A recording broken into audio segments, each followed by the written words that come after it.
Welcome to the newest installment of the Untitled Film Nerd Project. My name is Philip, and joining me as always is TJ. Hello. And for this episode, we watched A Quiet Place. Before we get into it, spoiler warning now.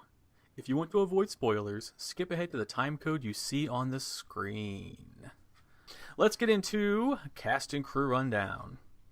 This was directed by John Krasinski, which I did not know. So that cool. So the spoiler I saw on YouTube about the movie wasn't actually about the movie. It was about him directing. This was written by the trio of Brian Woods, Scott Beck, and John Krasinski. I don't know how much each person did, but that's what they're credited as. And then in the actual cast, we have Lee Abbott, who was played by John Krasinski, and most people know him from The Office. That's what I know him from. He's been in other movies as well, but I probably haven't seen them because they're usually romantic comedies, and I don't like those. And then we have Evelyn Abbott, who was played by Emily Blunt, and she has a ton of movies. Some notable ones are Into the Woods, Edge of Tomorrow, Looper. The movie I first saw her in was Devil Wears Prada. Which, if I am correct, I believe they are married. Oh, are they? Okay. Yes. Awesome. Shows how much I keep up with Hollywood. Yeah, because I believe the story was that they were in flight and he was asking her opinion on casting, and she wanted to read the script. And after reading it, she said there's only one person that could play the wife. Me? And that was me. Yeah. Nice. It's all about who you know. Yeah. Nice. We need to date famous directors. We just cast ourselves. Regan Abbott was played by Millicent Simmons, who is actually deaf, and she's been deaf since infancy when there was a medication overdose or something when she was a baby. So I thought it was really cool that, not that she, was injured, but that she's actually a deaf actress. Marcus Abbott is played by Noah Jupe, not sure how to say that. And then Bo Abbott was Cade Woodward, if only for a little bit. And that is cast and crew, unless you have something to add. Yeah. All right, let's get into our initial thoughts. As I said during the cast and crew, there was a couple spoilers for me. One on YouTube said John Krasinski returning for A Quiet Place 2. So the whole movie, I'm like, okay, well, he's fine. he's not going anywhere. Well, now I know what they meant. Yes. And the second spoiler was about revolving around a deaf character. So I thought it was going to be like a movie like Hush, where it was going to be like a home invasion thing, and they had to be quiet. I was not expecting this.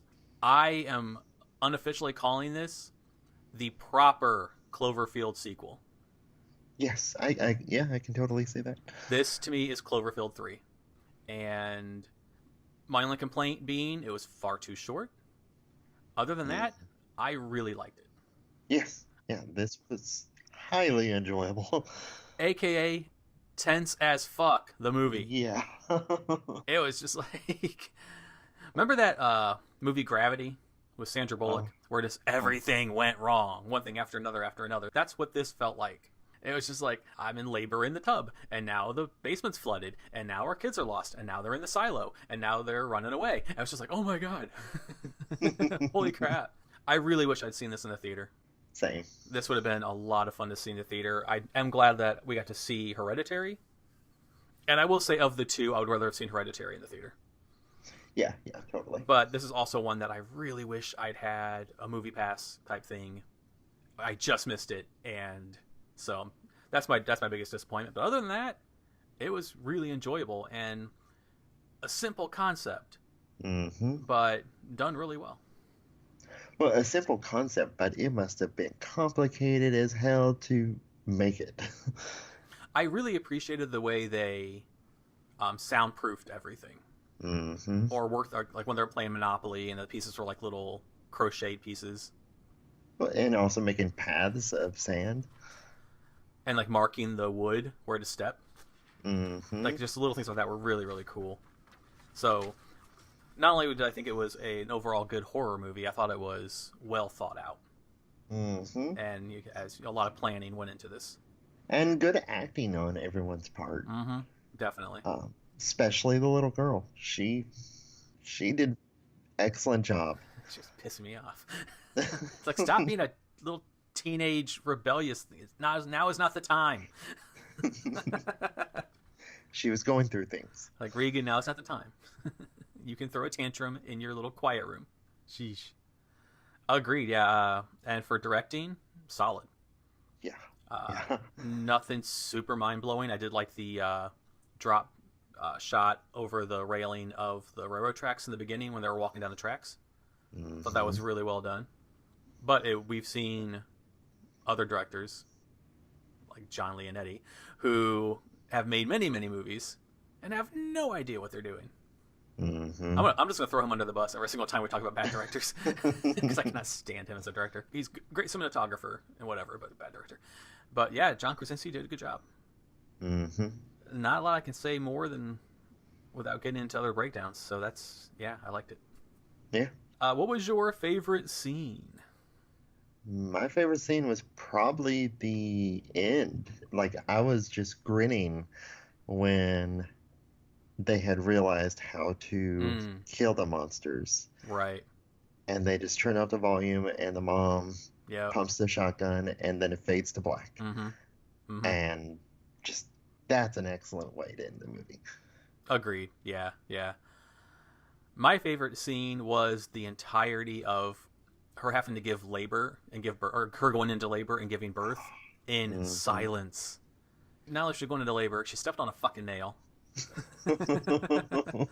And then had to, like, outwit the monster, all while trying not to scream in pain from the labor pains.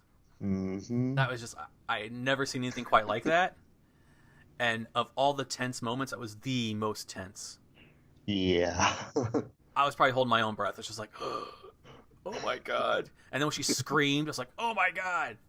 So, yeah, that was just so well done. So, yeah. Miss Emily may have cast herself, but at least she delivered. Uh-huh. Ha ha. Yay, I'm unknowingly witty. What was your holy shit moment?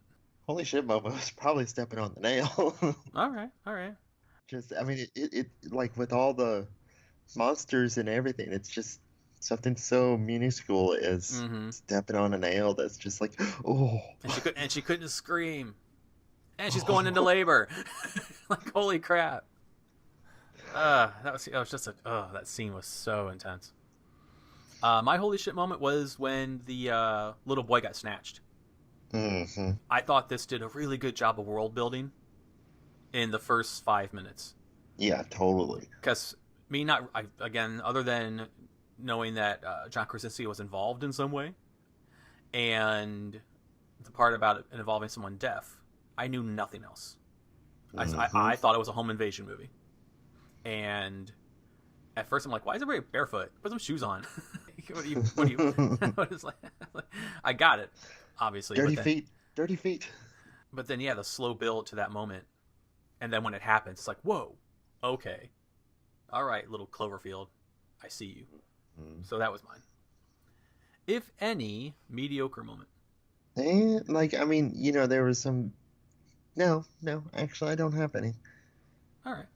I have something, but it's not really... It's just more the way it was written. I didn't like what I joked about before, Regan's whole, like, temper tantrum stuff. A lot of the stuff that happened was kind of her fault. Oh, yeah, totally. And I'd be a really bad parent because she thinks it's her fault. Well, it is her fault. If she hadn't given him the rocket with the batteries in it, or given the rocket, like, he took the batteries, he would possibly still be alive. So, yes, it is your fault. I'd be a horrible parent. It's your fault. You should feel bad. Now go to your room. I wouldn't really do that, though. And then, like, everything that happened with the mom. If she had been there, instead of running off, being all sullen, I get it. Like, I get it. But it just annoyed me. So it's just mediocre because it annoyed me, not because it was actually bad. So, yeah. Other than that, yeah, I agree. There's not really anything that was too mediocre about this. I did think the old man in the woods was kind of random. Yeah. I get sort of what was going on, but It was unnecessary. Mm-hmm. So that's a mediocre moment part 2. If any, LOL moment. You go first, because I'm trying to think of one. Yeah, me too. It's not exactly one high on humor. No. Yeah, I can't think of. I mean, there might be something, but yeah, I can't think of anything. And that is all for our breakdowns. Would you like to continue talking about the movie or go to the notes? Notes is fine, because, you might bring up something that will jog my memory. So we'll go to Philip's notes. They're only like a page and a half. So I wrote that it was an interesting premise. This is in the beginning. That they all use sign language to avoid making noise. And how advantageous for them that they happen to have a daughter who's deaf. So they know sign language. So I talked about the world building in the beginning. We saw the newspaper that said it's sound with exclamation points. And I was trying to piece it together. I was like, well, what's going on? Why is sound bad? There's sound everywhere. There's the river. Why aren't the monster things attacking? I'm just gonna call them little Cloverfields. Why aren't the little Cloverfields attacking the river? It's making noise all the time. Well, and I remember thinking, like, once realizing just how bad sound was, I was like, this ecosystem is fucked. Because, I mean, that means, just like we saw with the critters, I mean, animals everywhere are going to be getting slaughtered. Yeah. Surprised there's any left, to be honest. Yeah. I really like the world building. Going back to that again, where we saw the newspaper clippings about a meteorite hitting. And, them figuring it out, and they figured out its sound. My thing was, though, if you figure out that there's a creature that is susceptible to noise, or that can hunt via that way, that has heightened audible senses, wouldn't you think to go to high frequency noise? I was thinking the same thing, dude. Like, wouldn't that be the first thing? I mean, it's not like Mars Attacks where you just happen upon it. That could possibly be another mediocre plot thing. Because to me, that'd be the first thing you'd think. Okay, they have really good hearing. Let's see if we can just go to frequencies that might hurt that. Yeah. Like if something has really heightened sense of sight, try and blind it. So that was kind of. I get why they didn't to have the reveal, but it seems like that would have been the logical way to go with it. But it's a movie, so If that's the only thing I can nitpick on, all right. Yeah. I did like how it was divided into days at first. Like day 89 was when the littlest brother died, and so that showed those just under 3 months in of whatever happened. Thought that was cool. And the next day is day 472, where they're at the beach. So it'd been like over a year. So I thought it was really cool to kind of establishing where they were in the invasion arc. And then I wrote, how are you going to have a loud-ass baby? Like, what? I get what they did, and it made sense. It was kind of creepy. But the baby in the box with the oxygen, like, the baby could take the oxygen mask off. So the baby thing, I get it. But now I'm going to sound like I didn't like the movie. I just thought, like, if you break it down, it's still kind of like, what? In spots. The baby was one of them. And then kind of a minor holy shit moment was when they showed the box with the O2 tank. And you put it together, you're like, oh my god, they're going to put this baby in a box with an oxygen mask around its face. That's pretty intense. I remember thinking that he lit that lighter awfully close to that oxygen mask. True. While it was being turned on. And then we go to day 473, I believe, which is the next day. And then this is when she starts going into labor. And then I wrote, no, with exclamation point. Nail sticking up foreshadowing. Yeah. I hate that. I hate it. I hate the empathy and being able to put yourself in someone else's shoes and feel their pain. Sucks. And I was like, ow, ow, ow. She's walking down the steps. I'm like, ow, ow, ow, ow. Then it happened. I wrote, I put FS for favorite scene. The whole going into labor with a creature above her at first, escapes to the tub, and then the whole giving birth, which we didn't see, and I wrote, this is how you do tension with a simple concept. And that could be stuff for the whole movie, because it was, like I said, tense as fuck, the movie. But yeah, this is just having to give birth in silence. Like any woman that's ever given birth, that had to just resonate with them to such a high degree. Like, wow. Like, we're on the outside, like, wow, that must suck. But if you went through it, you know, you need to be quiet. Yeah, good luck with that. And then they were having that little, like, moment where they're talking about the youngest kid dying, and I thought, maybe go find your kids. Yeah, it's like, wait, who are you, Rick and Maggie? Yeah. Or no, it's is it Maggie? No, Maggie is the other one. I think Maggie's still alive. Lori. Yes, Rick and Lori. Rick and Lori parenting. Yeah, don't worry about the kids. They're fine. They're just out there with little Cloverfields. They'll be fine. Yeah. The corn silo scene. Ugh. That was another, like, good God. Sucky way to die. Yeah. And then my last note is, I thought the creature's head would explode instead of just collapsing. But it eventually did, just not from high frequency. Yeah. And those are all for my notes. Anything else you'd like to add? Or you want to go to final thoughts? Just that I like the creature design. Yes. I like how their heads opened up for just big giant eardrums. And then, like, the front of their heads were like little plates that just moved around, which will make sense for kind of, I guess, ingesting sound. If that makes sense. Yeah. So yeah, I totally agree.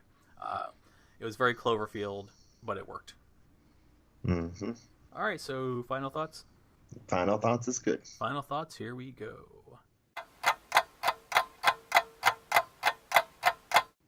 I mean, everyone has pretty much already seen this. I think we're like the last people to see this. It feels like everyone I know has already seen this. But if you haven't seen it, and for some reason you're listening to this, I would recommend it, definitely. Yeah, completely. Major kudos to John Krasinski for directing it and having a hand in writing it, and him and his wife acting in it. So, little family affair. But I was wondering why a movie that I thought was a home invasion movie was so successful. It made a lot of money at the box office, especially for a horror movie. And other than it being too short, which I think it needed an extra at least 15 minutes, it was a fun watch. It went by pretty quick. That time just flew by. Probably because, being so damn tense the entirety of the film. Yes. All right, that takes care of final thoughts. But before we go, as it pertains to A Quiet Place, what did we learn? To just be quiet. Yes, and also you, Train. Shut up. Choose your moments to have a fit. Yeah. I get teenage rebellion, but now is not the time. Yeah. Now's not the time. Well, that wraps up this episode. Thank you for listening. Tell us what you thought of A Quiet Place in the comments below. More specifically, what was your favorite tense moment in the movie? If you liked the video, please hit the like button, share it with your friends or cool people who might dig the podcast. And please subscribe to the channel, including hitting that notification bell, to stay up to date on the newest content. Speaking of, our next episode will be on the movie Truth or Dare, the newer one. And I've seen quite a few spoilers about this, but I'm hoping it didn't give a whole lot away. So until then, once again, my name is Philip. And I'm TJ. And we'll return next time to talk about Truth or Dare. Goodbye. Bye.